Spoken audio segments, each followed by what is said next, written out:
Welcome to Health Oddity, the show that strips away the jargon and hype surrounding all things health and fitness to help you live a long, strong and energetic life.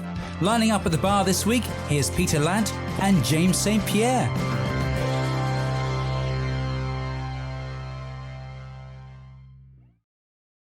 Hello and welcome to the Health Oddity podcast, episode 309. And today it is a host catch-up episode with myself and Mr. Peter Lant. I'll just quickly say hello to Mr. Peter Lant. Hello. He's waving. He's doing the old Vic and Bob. Hello. And we have, for the last 5 weeks, had some really varied guests in. So episode 304, we're going to do our pick of the pops. Episode 304 was Carl Easton, and that was all about continuing to get fitter and challenging yourself in your 60s.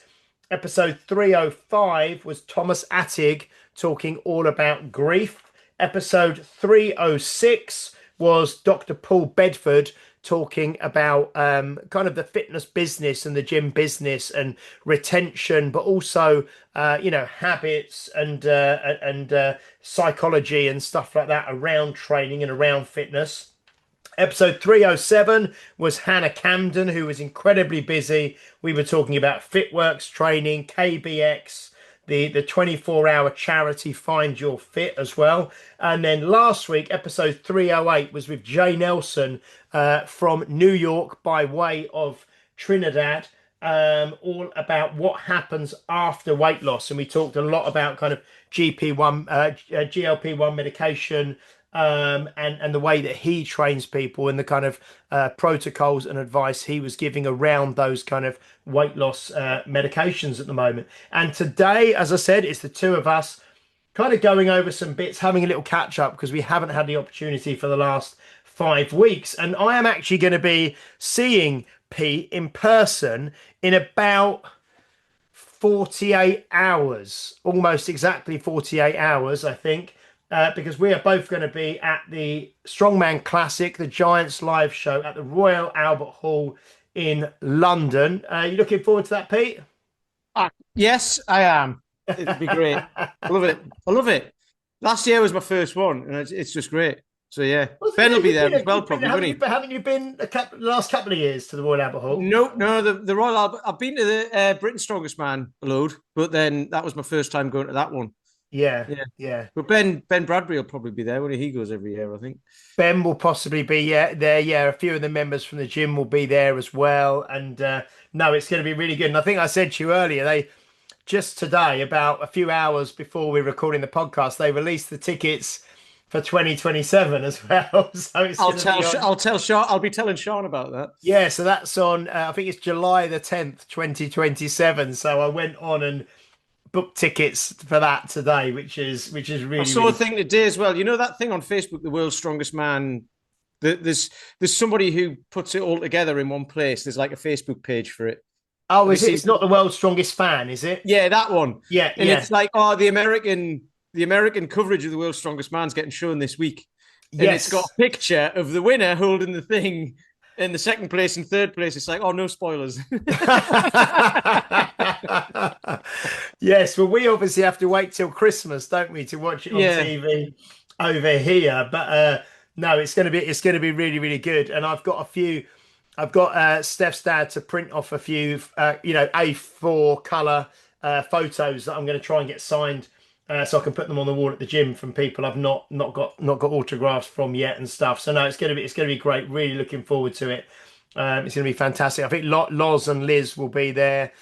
Terry Hollands will be there. Obviously, everyone. Magnus is going to be there. So, yeah, loads and loads of people who we've had on the podcast will be there. It'll be a great, and it will. If it's like this, it's going to be a warm evening in there because it's always hot in there as well, isn't it? Because it's yeah.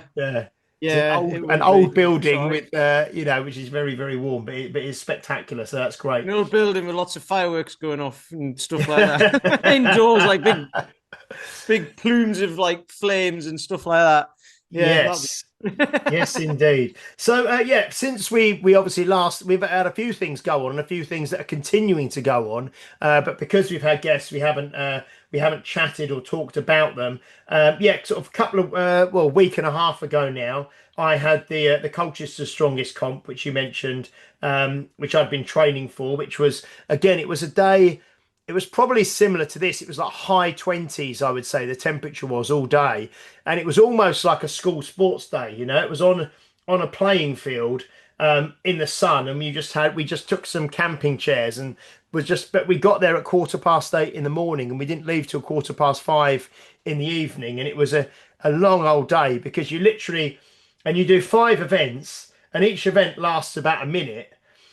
But you do like one, so the whole thing, because the week before, myself and Guillaume and Kane had done like a run through of all the events at the gym, and we did the whole thing in like 2 hours, including warming up, setting the events up, putting their stuff away, setting the next event up, and it took 2 hours.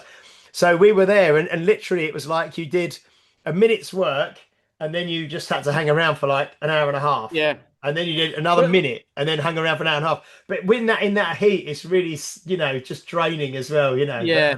But, yeah. That's the 100 meters thing, though, isn't it? You spend 4 years training to run 10 seconds. 10 seconds. Yeah. Yeah. No, it was a good event. It was a good event, though. It was absolutely fantastic, and no, it was really well run. And no, didn't you get a few PBs as well?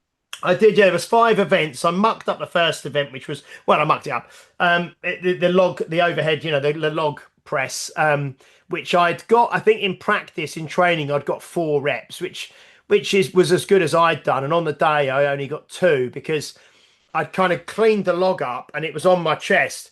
And you're looking up at the sky, but because it was on a playing field, it was uneven underfoot. It's not like you're training on a perfectly flat surface. And I really struggled to get my balance.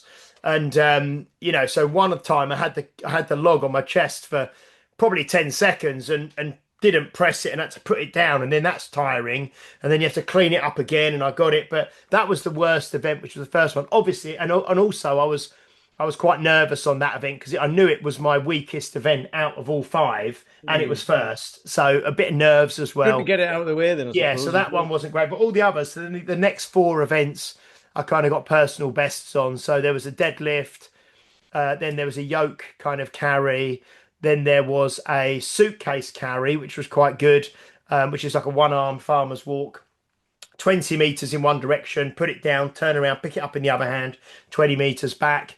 And then there was a sled kind of push and then drag, again, 20 meters pushing, 20 meters dragging. So I think all the other events I probably got personal bests in, apart from the log. So no, it was a really good day. And now I've got my eyes on the next Nuclear Fit, which is as we record, it's in a kind of a couple of weeks' time. So I've got myself running again, which is not my most favourite thing in the world at the moment. But it's a necessity. It's something that needs to be done, which we'll talk about. Actually, you can call yourself a proper strongman now because you don't like running. Well, it's like one of those things. Once you get into it again, it's okay, but it's getting into it again, and it's like what we're going to talk about this in a bit, which was I suppose, without going too far into it, the have to versus want to, because I've committed to do this thing, the nuclear fit. I have to do some running and have to be able to run. So there's a bit of pressure on me to do it, but it's not what I would choose to do. Although I suppose I have chosen to do it because I've signed up for the event, in the same way that when we talk about what we're going to talk about in a minute, it's the same for you. So I suppose it's an integrity thing, isn't it? You said you would do it, so you've got to do it. Unless you get injured or something and you can't do it, which happened last year for you, didn't it? But this year you've said, I'm going to do it. And then I did one in May. I wish I hadn't have done, but I have. And I'm going to have to. So I did one in May, and then I've got one in July, and then I've got one in September as well. So three nuclear fits. And again, I've been kind of not talked into it. But some of the guys from the gym, obviously, like Steve Bush, Carl, people who've been on the podcast before, Laura Shanks, all those guys are doing it, and I said I would do it. So, like I say, said I'd do it, signed up for it, so now I'm committed to it, and it's not as bad as like we're going to talk about with your challenge that you're doing at the moment. Once you get going, once you get moving, it's not as bad as you envisage, really. But just quickly before we get onto that one, I just saw today that you had a personal lifetime personal record on your kettlebell pressing. So for the first Yeah. time ever, you did 5 sets of 5 left and right kettlebell presses with the 36 kilo bell, which is the Yeah. equivalent of half of your body weight. And I think you've done it before on the right side, but never I've before done on I've the left done side. I've done Is five that right? sets of 10 on the right. Yeah. 36 is easy on my right. My left, I fell over snowboarding years ago and landed like that. Probably broke a rib. I don't know Mm, because it never got checked, and there's bugger mm, all you can do about it anyway, isn't there? But I've had problems with that shoulder ever since. mm, I lost like I, I had a real problems with that shoulder after that, and I couldn't sleep. I lost loads of sleep. I became basically insomniac, taking mm. painkillers and everything. This was like 2011 or something like that, and it's never been the same since. And actually, I've got a lump in the rib. When I hang off a bar, I'm wonky. I can see that my right rib side of my rib cage, like that's my stronger side. That sticks out. This bit kind of sinks back. So there's Mm. loads wrong. It's Yeah. like really off kilter, but it's how it is, Yeah. isn't it? But how long? I mean, you've been following programming from Paul McElroy for 5 years now, I suppose, around that. Something like that, yeah. Yeah, Five, yeah. So yeah. it's a long time, but it's great that you're still having these, and well, it's perpetual strength, isn't it, or easy strength, whatever you want to call it. But it's that kind of continual, Yeah. steady progress. And we're going. So what we'll talk about this now because you've from sort of in May you took up this challenge, which I believe is it a charity challenge that you've done? Yeah, there's a couple of charities here. So there's a little bit involved in it, but there's a lady called Annie Legg, who has got I think her niece committed suicide um 5 or 6 years ago, maybe it's a bit longer than that. And she wanted to do something for these young persons mental health charities. So there's Mentoring Plus and Off the Record. I think they're national charities, but there's obviously the Bath like Local branch, as it were. local branches. Yeah. So Mentoring Plus, Off the Record, and they both help. They've got like area spaces within Bath where young people can go. Safe spaces, all of that sort of stuff. So kids who are struggling at school, mental health, ADHD, all those sorts of things. Hmm. So they help with all of that, and it's really good. So she produced these. There's two of them, and they're called the Bath 5K maps. So they're ordnance survey maps with 5K walks on. 20 on the first one, 20 on the second one. Hmm. She produced both of those, and she sells them, and the money goes to Mentor and Plus, and off just Mentor and Plus, I think, or it Hmm. might be both of them. But they've made like 10 grand off that or something over that time, 6 or 7 years. But she started this 100K challenge to basically walk 100K over summer for people who don't necessarily get out and all that sort of stuff. So just because I was doing some maths earlier, just for people listening, that's about 62.5 miles. Yeah, Yeah, yeah, exactly. yeah. So Cool. every year they say right, they'll do a launch event, walk 100K, and then people sign up to do it, create a page and all that. There's a giving page and all that, and then they get cracking. But Hmm. obviously, I would do that like no problem. So I said, right, I'll do 100K a week for 15 weeks. Yeah, So I think as we record this, you're kind of 7.5 weeks in, and yes, you've walked 750 kilometers, yes, um, which so that is 100K per week. It's 62.5 miles per week, and I worked that averaged out over the 7 days. It averages at 9 miles a day, sort of yeah, every day. basically Yeah, every day yeah. for 15 weeks, 150 whatever that days. is. 100, no, more than 150. Well, 15 weeks. Yeah, yeah. Less than Uh, 150, but yeah, yeah, 15 weeks. Yeah. So you're yeah, you're halfway. Well, yes. So if you've done 7.5 weeks, you are exactly halfway through, aren't you? yeah, Yeah, yeah, pretty much. 750 kilometers. You're doing yeah, 1,500 kilometers, and you're 7.5 weeks in. So, and you've started doing these kind of these little posts where you say kind of 7 lessons from the last 7 weeks of doing this walking. And it's quite interesting because you love walking, obviously. Well, I presume you do love walking, don't you? You do a lot of it. No, I hate it. I'm a masochist, is what I am. Yeah. So you love walking, but I think you said that when you have this kind of you've set yourself this target, and then you've actually got like it's not just going out for a walk to enjoy it. There's now a degree of an element of pressure Yeah, involved. And it's kind of slightly, well, changing your relationship with walking or the way you look at walking. So let's talk about some of these lessons that you've learned so far. So I think they're kind of universal lessons that absolutely. Yeah, most that's why people I can, started doing it, because it yeah, was, yeah, and they can be applied to any type of training, to any type of endeavor, or just to kind of life and managing your life, I think. yeah. So if we go through a few of them and you maybe can expand upon it and kind of why how you came up with it and why you think the first one I got written down is it's easier to keep up than to catch up. So Yeah. talk to me about that. Well, so last week, as we record this, it was 36 degrees. So going out for a walk in 36 degrees isn't very nice. So I was having to do this. There's a few other lessons come in. They all kind of mix into each other, but I was having to get up early to take Sid out for a walk and get the walks in early. So I was having to get up at 5 and take him out for a walk to get home before like 9 o'clock, when it was already like 30 degrees basically. Mm. Or they're getting towards that. So I had to get him out and back home early, and then I couldn't take him out again. So I did fewer miles last week. So I had to make up. I'm making up for it this week as we record. So I've been going out again, getting up early this week to go out and do more miles. So the thing, because if I don't do that this week, I'm going to be chasing it each week, and I just want to get it done. So there's two. You want to catch up. You want to catch up this week.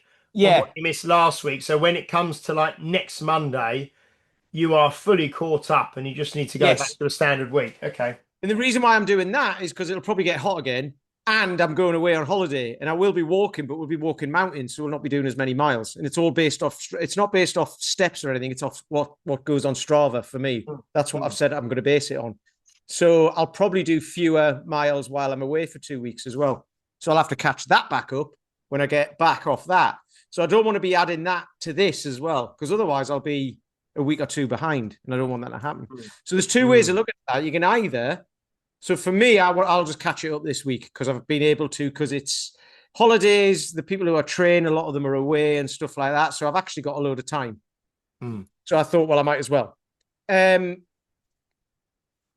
Or I could have split it up over the next 2 or 3 weeks and said I'll catch up 15K a week or something like that over the next, because I've got to catch up 50K, I think. Would you consider trying to get ahead of yourself before you go on holiday, or is that too? You know what I mean? I was already ahead of myself. I was 20K ahead. Ah, okay. And I dropped 50K last week, so I was 30K behind. So I'm trying to make the 50 back up. So then I've got a little bit. It's like a bank account or whatever. I've got a little bit to play with. Got a bit of a buff. We've got a bit of a buffer there, yeah. So the first week I did it. I did 120K, and I was like, right, I've got that in the bank now. So done. Brilliant. Yeah. And you mentioned, I think you meant before we started recording, you said this isn't done on your overall walking and the incidental walking and like walking to the shops or walking to the pub or walking wherever. This is specifically when you set your Strava that you are going out on a walk. So it's not like for most of us and for yourself as well, when we talk about a step count, the step count kind of just accumulates throughout the day when you're pottering around the house or the garden or taking the kids to school and coming back or popping to the shops and coming back. Whereas so in reality, you're actually going to do a lot more than 1,500 kilometers, aren't you? Because you're not actually tracking all of the other incidental walking that you're doing. It's purely when you go out for an intentional walk. Exactly. And this was where it wasn't a surprise, but I just decided to do it off like one morning. I went, well, if I figure it out, it's roughly about 1,500K. That's 15 weeks, blah, blah, blah, blah. I'll do that. And it's linked to 100K, but it's a different way to do it. So I just put it on Facebook and said, "Here's what I'm going to do." And then I looked at the numbers and I was like, "Hang on, if it's going on Strava, I've got to do way more miles than I already do." So yeah, so I was like, right, okay, I'm in it now, so I've just got to do it. And what was the feedback? So, like, there's other people around Bath who are going for this 100 kilometers in the kind of May to September, this window that you're doing it in.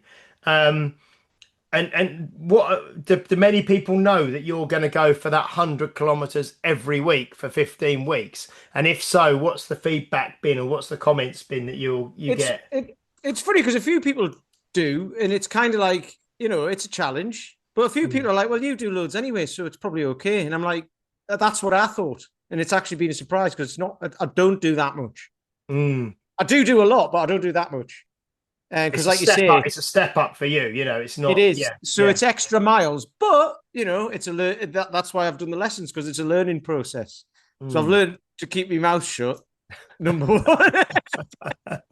But no, it's just been really interesting because it's something that I do all the time, but it's just changed it for temporarily for summer, which is interesting because I was saying a few months ago that I'd probably do fewer steps in summer anyway because it is warmer and it's, you sweat more and all that. And I actually quite like going out in the winter because you can walk for miles and you don't overheat and you don't need loads of water and all of that. But so it's made me have to think about strategies of being out a lot in the warm weather. Been interesting. And the second one that I've got written down is short-term priorities. So yes, what's that? Well, again, that is because a lot of people, and I used to do this. You'll be like, "All right, I've got a busy week this week. I've got to do something." And then next week will be busy, and then next week will be busy, and then you just end up in this cycle of busyness, and then you burn out, right? And I did that years ago. So this is kind of so this week I've been catching up, right? It's easier to keep up than catch up. It's all linked. It's easier to keep up than catch up. If I was trying to catch up every week from now on, or every week from the very beginning, like people set a challenge or set a goal, and then they go, right, I've set that now. And then they don't start straight away. I started that very day, but they'll start they might go, oh, well, I've done that now. So I'll just, and then a few weeks down the line, you're like, oh, I should probably do something about this. And then you're already chasing yourself. And then that's where burnout happens and everything, because you've got life to do as well. You've got kids to look after, you've got dogs to walk, you've got work to do, you've got shopping to do, you've got to take the kids to games and all of this. So all of a sudden you're trying to fit it around that. And it's like, it's not going to work because you're already chasing after it. So the short-term priority is so for me with this, it's going to be over 15 or 16 weeks. It'll probably be 16 weeks because that's around 1,000 miles then. And I'll do that in my head. But what was I going to say? I've lost my train of thought there, but short-term priorities we were on. Yes. So catching up this week, if I had to do that every week for the next 6 or 7 weeks, I'd be really tired. So I'm tired this week, but then next week I get back into the flow of it. Because 100K it's not that easy to do. It's easy to do, but it's time consuming and tiring, but it's not as tiring as catching up. So the short-term priority is this week is to catch up and then get back into the flow again next week. So not have to cane it for the next 8 or 9 weeks. Because then by the time September, October rolls around, I'll have to stop. I'll just be out. And I don't want that to happen. I want to keep doing stuff, So that's why.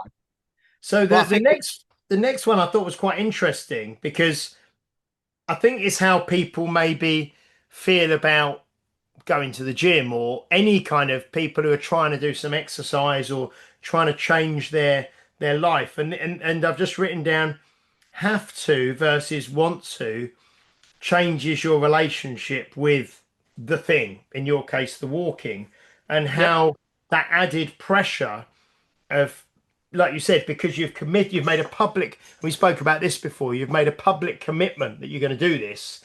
So it then puts a degree of pressure on you to do it, and it changes the dynamic a little bit, and your, like I say, your relationship with walking. Because yeah, maybe just talk to us a little bit about this, because it's quite interesting, I think, and it can apply, I think, to many people regarding many things.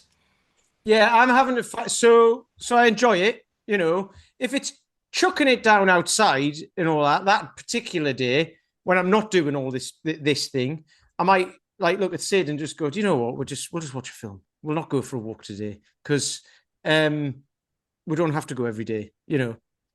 But if it's chucking it down for a week, we're going to go out in it, right? We're going to go out in the rain. But some days, you know what it's like. I mean, I'm not that bothered about bad weather, but you look out and you just go, I really can't be bothered today, right? I can't really do that. I can do that in the heat because that's dangerous. But I can't really do that at the minute. If the weather's, I've got to go out and do the miles because I said I would, right? And people have sponsored me. People have actually paid money into this, so I've got to do it. So the I've lost the thread again. This is because I've been doing so much walking. What was it again? It was about how it changes your relationship Yes. with the idea of walking. Yeah. Yeah. So what I've had to do is, so usually I'll just go out and go like, oh, today I'll go and do like 5 miles. And if I've got to 5 miles and I fancy doing a few more, I'll do a few more. Or I'll just do that and come home. So I can roughly pick a route. I know loads of routes and I'll just go and do it. Whereas now I'm like, right, I've got to go out and I've got to do 11 miles. And then I get like 8 miles and I'm like, I don't want to do anymore, but I do it. So I've had to find ways of making it enjoyable. Even though I do enjoy it, but it's changing my relationship with it. And I wouldn't want to do this forever because then it would make me hate the thing. But it's just interesting because I can say what it's making me do is go like today I'm going to go do 11 miles. I did today, but I can do it flat. I know a route that's flat because it's warm and I don't want to be doing hills because it'll just be too hard. Because I did a load of hills yesterday because we did a walk last night, so I had to go and do that. So it makes you start to think about like different routes. So I've discovered different areas that I haven't been to before. Even though I've been everywhere around here, I'm finding new places as well. So it's just changed my relationship again because I've done that. I do that as well, but not necessarily as often. But because I'm going to have to be out and about, I might as well go and find new places. You know, so some days I'll go off discovering. Other days I haven't got as much time, so I need to walk faster. So I'll go and do a different, like a flat route to make it quicker. So it's made me more like think about it more, as in more creative with where I go. So it's just been interesting because, like, you know, people have the same walk and they go and do the same walk over and over and over and over again, and then they might join something like what we do and find one more and go, oh, I'm going to do that one now as well. So they've got two. But this has made me like find loads more. So now I can go in any direction. It's brilliant. And I think as well, I think the whole purpose of this being, like you say, a public declaration, something you're doing for charity. We've spoke about Viktor Frankl many times, you know, this man's search for meaning. And if you have, you know, a strong enough why or a strong enough reason, then you'll find a way to do it. And it's very much that, isn't it? I think, because you've got this, you're doing it it's for something bigger than yourself, you know, and also you've made that public declaration. So then you can endure more and, like you say, be more imaginative with it and come up with more routes and just find a way to do it, you know. But it's funny as well because it's kind of changed my relationship with it a bit, but it's really good because I'm that guy. I'm the walking guy because I'm building a business around it. So I have to be that guy, right? So this has made me even more of that. For me anyway, it doesn't matter what, like, other people might see that, they might not, it doesn't matter. But it's made it for me, this is kind of, it's made me want to do it even more, actually. Yeah, you are walking the walk, you know what I mean? Yeah, exactly. You exactly. are being, you know, like, what was the word? Integrity and congruent and all those kind of words that, you know, that you talk about the benefits of walking, and you are truly showing that and living that, which is great. it's one of those things, because those are words that, you know, like people can throw around, and it's like, yeah, but just you don't need to say any of those things. You just go and do it. And then if you're doing it, you don't need to say anything. Yeah. Basically, you just go and do it. Yeah. So that's what's happening, and it's just good because whether like people might see it, they might not. I don't know. I just put stuff out there. So every week I just put out, here's how many miles I've done. Here's the challenge. It's for these charities. If you want to donate, here's the link, and that's it. But I'm not putting that in the group for Walking Souls because I don't want to pressure people. I'm just putting that on my personal page. You know, people will see it or not, and that's it. Are there many people in the Walking Souls, the Walk Bath kind of community that are doing that are doing the 100 kilometers over the summer? Have you got people doing that as well? Do you know? We were involved to get people. They asked us to be involved to get people to do it. People do it anyway. This is the thing. Our guys do that anyway.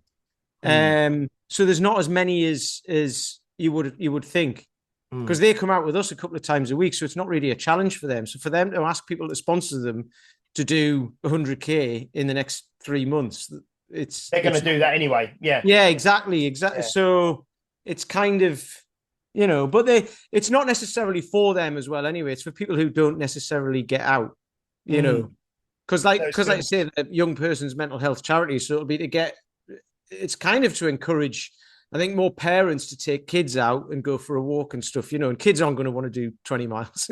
Yeah. So yeah, this is interesting then that we just touched upon it there, that it's a challenge, but for you, the challenge, the set challenge wouldn't have been a challenge. So you've made it more difficult. And for some of your members in the Walking Souls community, like you say, it wouldn't have been a challenge. But what was the Japanese kind of philosophy that you talked about, which is all set around this kind of thing? Yeah, Misogi. So I read about, I know about that because of there was the Comfort Crisis, Michael Easter, the book he wrote. So about everyone's comfortable, everyone likes comfort, don't they? And it's like we've become obsessed with comfort, and we don't like being uncomfortable. Whereas actually, being uncomfortable is where growth happens, doesn't it? So Misogi, I don't know a lot about it because I've just looked it up just before this, as you know, because we were doing that. I was like, if I'm going to talk about it, I need to know what it is. But actually, I don't, because I looked it up and it said something about cleansing and washing and stuff. And I was like, that's not what I thought it was, because I think it must mean something else as well. But I think it's like setting yourself a challenge and you've got like a 50-50 chance of completing it. But I think it's also setting yourself a challenge that you do on a specific day. That's what I've just read about it, and that's not what I'm doing. So it's a challenge that you got a 50-50 I'm getting spasms in my hand from pressing this morning. Oh, okay. It's a 50-50 chance of completing it on a specific day. But what will happen is you'll learn something along the way, whether you complete the challenge or not. So this isn't that exactly, but it's kind of that. It's like, I think I'll complete this challenge, but at the point now, it's harder than I thought it was going to be. And it's it's not hard because of going walking. It's hard because of the mentality of getting out of bed and getting out of the house and putting the hours in, because it's actually a lot more challenging in that respect than I thought it was. So it's more mentally challenging than physically challenging. And so that just made me think about it. Like, so that was another lesson, wasn't it? Was doing something consistently over a long period of time is for me is harder than doing the grand gesture of the thing on the day. At your competition, right? And I'm not saying it's easier or harder or whatever, because you do the training all the way up to it, but it culminates on one specific day when you have to do these things. And if you do them really well, that's great. And if you don't, you'll learn something. And then the next time you'll try and do something. So there's no actual culmination in this. It goes and goes and goes, and then it ends. And that's it. You've either done it. Yeah. So, but for me, for me, I think I learn more Well, no, it's different. It'll be different. You learn Yeah. different things along the way. But for me, it's just a nice process to do it because 16 Mm. weeks is quite a long, well, 15, 16 weeks is quite a long time to Mm. be doing something that you do want to do, but not wholly want to do. Yeah, well, it's like you're not going to want to do it every day, are you? Yeah. It's like anything, isn't it? It's like training, going to the gym, going for your walk, go swimming, whatever you people do, go swimming, do the yoga, whatever. Um, you don't always wake up in the morning, can't wait to do it, do you? You have to. I suppose it's the discipline, it's the consistency, it's all those things we spoke about so much already, isn't it? It's Yeah. no one wakes up. But I think what was really interesting was that it has to be hard enough that it's like you say, you're that 50-50. You might do it, you might not do it. It is good because some people set themselves a challenge that they know they're going to do. Like you say, if your guys set themselves this challenge, well, they'd probably do it anyway without any real effort because it's what they do anyway.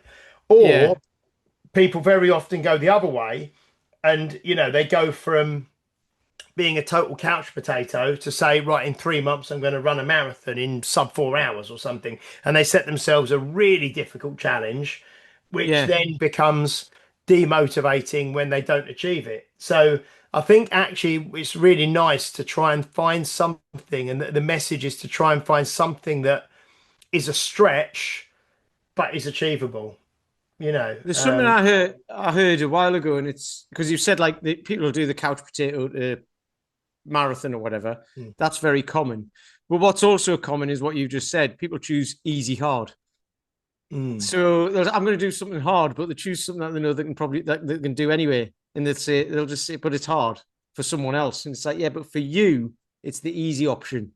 So pick Mm. something slightly harder than that, and then go for Yeah. that. So yeah, it's something that you know you can do is the easy thing. But Yes, the and funny thing that's is with this, I wanted to get not creative with it, but I was like, right, how can I use the 100K? So I was like, well, I'll just do it every week. And I thought that was an easy, hard option, to be fair, but it's not. Turns out it's harder than it's harder than I thought. yeah. I was just going to Shane Nugent posted something earlier today. I'm just going to try and find it, but it was around nutrition and things. Yeah, It may be one of his. Oh yeah, it's about if I could offer one piece of advice for your weight loss, it would be this: take your time. Stop aiming for losing as much weight as possible in as short a period of time as possible. Focus on consistency, not speed.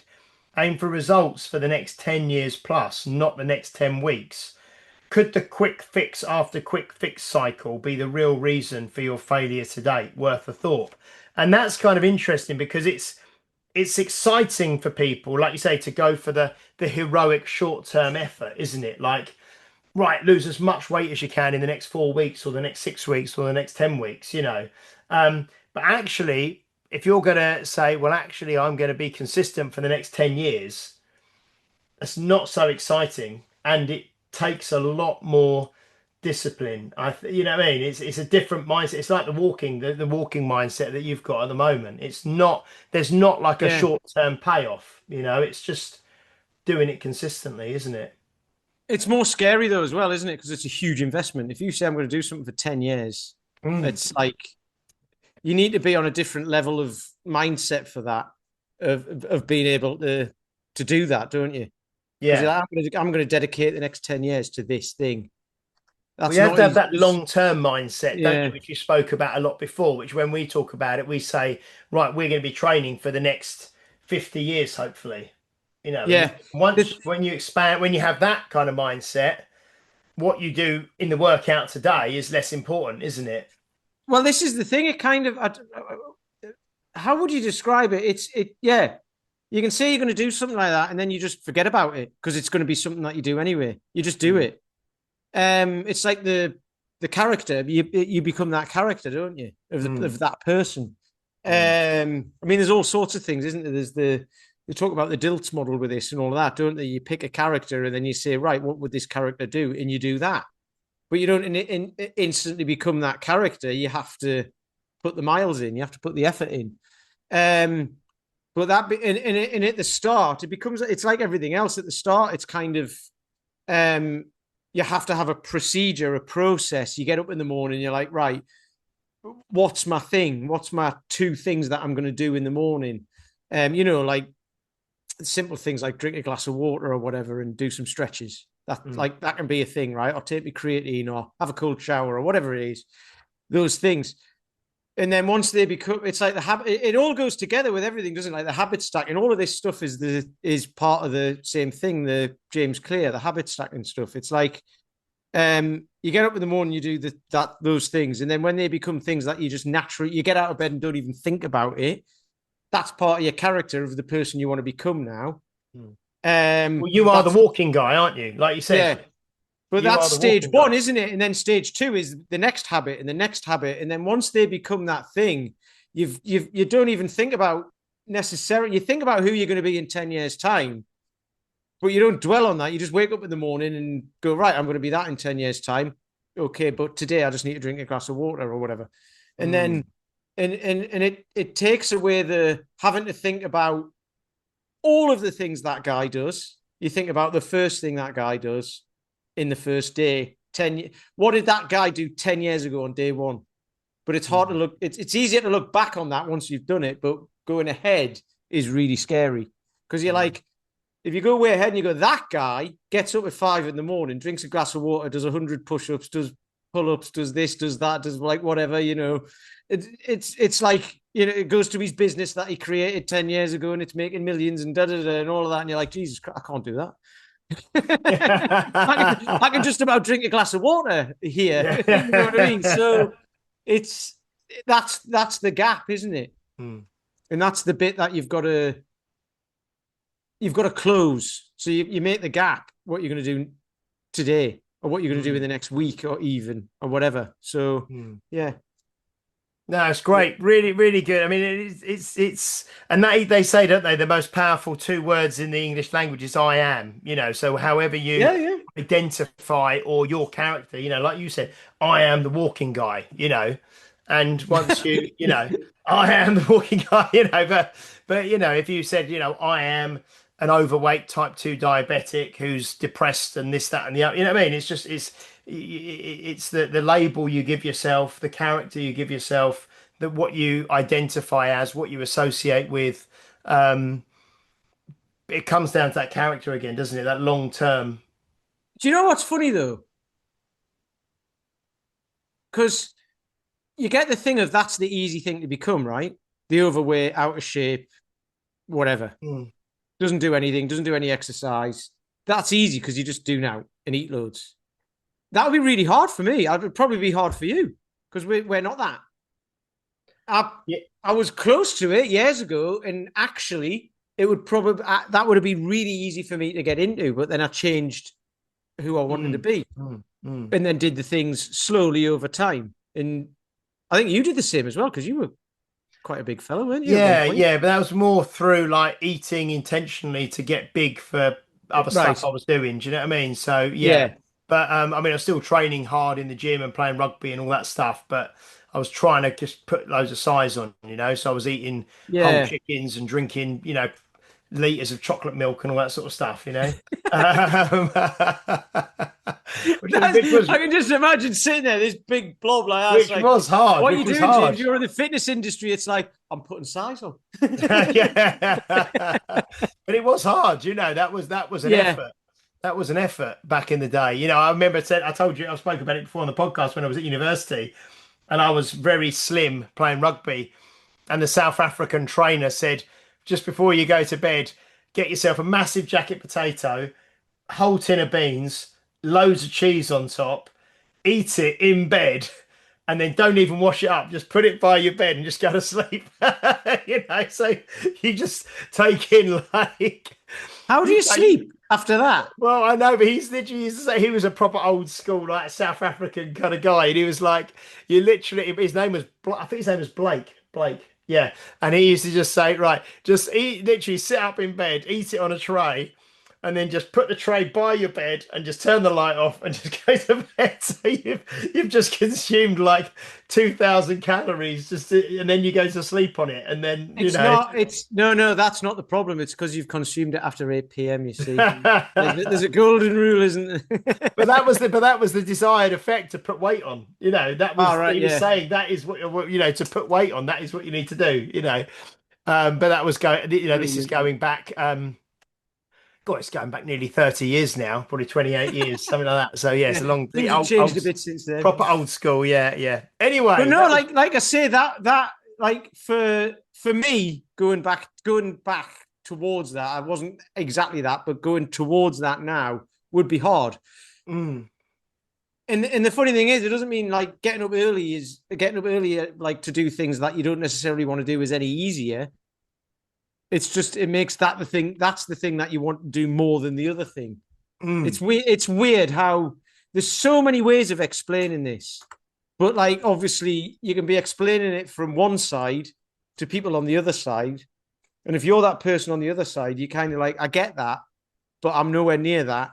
I've got a guy. One of the guys at the minute is going to take a month off work to sort himself out. And a couple of people were like, "Oh, well, yeah, good idea," and that. And I just said to him, and he didn't quite get it, but he does now. I was like, "Why? Why? Go on." And he's like, "Well, that's not very helpful, is it?" I'm like, "But why? What are you going to do? You can take a month off, but if you sit in your pants and watch TV all day, like you watch Homes Under the Hammer and This Morning and all of that." Yeah, so what's the plan? What's the steps? Yeah, what's the plan? What are you going to do? Yeah. And he was like, well, "I don't know." And I'm like, "Well, you better figure it out before you get you get the time off." Yeah. So over the last few, because this guy, he's got a lot of stress in his life at the minute, which is beyond his control, and he wants to take back a bit of control. Right? He just wants like, he's like, I want to do something for myself, and I never do that. And he's got like kids who are now grown up and at university and stuff. But he's also got his mother-in-law's ill and all of this, right? So there's lots going on that he can do that about. So he's just stressed. So he's taken a month off to look after himself. And I was like, that is great. And then again, like, what are you going to do? So over the last few weeks, I don't necessarily mention it and he'll bring it up. And then he said, "Oh, it's finally happening." And I was like, "Right. Have you got a plan?" And then he said, "Yes, I've got this." And it was literally like drink a glass of water, stretch. So he's got like stuff he's going to do. He's going to get up at 6 and do stuff before 10 a.m. Very simply. So I was like, I opened up Messenger and I was like, "Tell me what you're going to do." So I wrote it down in a schedule in Messenger and sent it to him and was like, "Right, I'll text you at 11 o'clock every day and ask you if you've done them." There you go. So that's the way it's going to work, right? But that's the very beginning, because he's been trying to do this for years and it's just not happening. It just doesn't happen. He keeps talking himself out of it. So I'm like, right, let's do it then. It sounds like you're finally ready. Yeah, maybe he is. Yeah, hopefully he is. You'll have to, without keeping his anonymity, you'll have to keep us posted on how he's doing, because that's interesting. Yeah, really good. Yeah. Because he's been wanting to do something like this for like, I've known him for years, but it's like, it's one of those things, isn't it? People will be like, "Just tell me what to do," and it's like, I can tell you a million ways to do it, but if you don't believe it and you don't want to do it, you're not going to do it. So there's no point. I can't convince you. But he's now at the point where he's coming in and be like, "Right, I'm ready now. I want to do it." And it's like, "Right, let's get going." So the goal as well is, he's had high blood pressure. He's had, there's lots of things like, he's a big lad. He's got varicose veins in his legs and all this sort of stuff. And it's like, right. At the end of the 30 days, what do you want to happen? And it's not like, do you want to lose weight? Do you want to whatever? And he's like, I want to see if my blood pressure's gone down. I want to see if it's manageable. I want to see if I can come off blood pressure medication. I want to see all of that stuff. So there's no strength goal involved. I want to sleep better because he's developing sleep apnea because he's overweight as well. All of these things, it's like he wants to get that. I want to sleep better. I want my blood pressure to be lower. I want to be off blood pressure medication. I think that's probably it, actually. And if you can do that in 30 days, of getting out walking every single day Yeah. in nature, like you already do. Yeah. Like you say, doing some stretching, tidying up his diet, drinking more water, Yeah. sleeping well, all those basic things, eating Yeah. well. In 30 days, you can have a huge turnaround, especially if you've not got to worry about working at all. Because that was the thing. I was like, at the end of 30 days, your blood pressure's down. You're not necessarily off the medication, but you're getting there. Is that going to make you keep wanting to do it? And he's like, well, yeah. There you go then. Because you could easily lose like a couple of stone in 30 days. And it's like, yeah, but what happens then? Why? You know what I mean? Yeah. So this is the thing about why, and you can keep asking why, but it's the result at the end of it, isn't it? Isn't necessarily the why. It's how can you explain why for blood pressure? It just is. It's just everybody knows it's a good thing. If it's too high, to bring it down, especially if you're on medication. Everybody. But losing a couple of stone will help his blood pressure, will help his sleep, will help exactly his joints, will help everything, won't it? You know. But losing a couple of stone is going to be a hell of a lot easier if you're in the right headspace to be able to do that. Because otherwise, your cortisol levels are going to be up, and you're tired, and you're not sleeping well. Your body's just going to go, no, I'm not going to. You're not going to lose the weight. So. Yeah. And his thing was like, I'm not moving enough. And it's like, well, there is that, but you're probably eating too much as well. You know, and then that's okay, that's a bit harsh. And it's like, well, but that's how it is, right? I'm not going to tell you it isn't because it's not going to work otherwise. Yeah. You know. There's a reason why you're 2, 3, 4 stone overweight or whatever it is. Yeah, exactly. Definitely. Exactly. Dear me. Anyway, that was really good to catch up, and look forward to seeing you in the doors open in 48 hours time. So look forward to seeing you in 48 hours time in London. I think it's going to be a lovely evening there, lovely day. As long as the trains are working okay, that'll be fine. Yeah. Brilliant. Cool. And thank you everybody for watching, for listening, for supporting us over, well, I mean, that's episode 309. So 312 will be our 6th birthday. Yeah. So 312, episode 312, we would have been doing weekly podcasts every single Friday for 6 years. So that's only 3 weeks away. Consistency over the long haul. Consistency, exactly, indeed. And so thank you, because we are podcasters, aren't we, Pete? Apparently, yeah. That's our character now. That's part of our character. Yeah. I need to put that in my bio. Okay.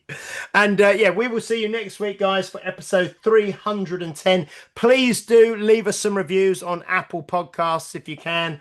Do that. Like, share, subscribe, leave a review, and we'll see you next week for episode 310. Until then, bye-bye. Well, hey.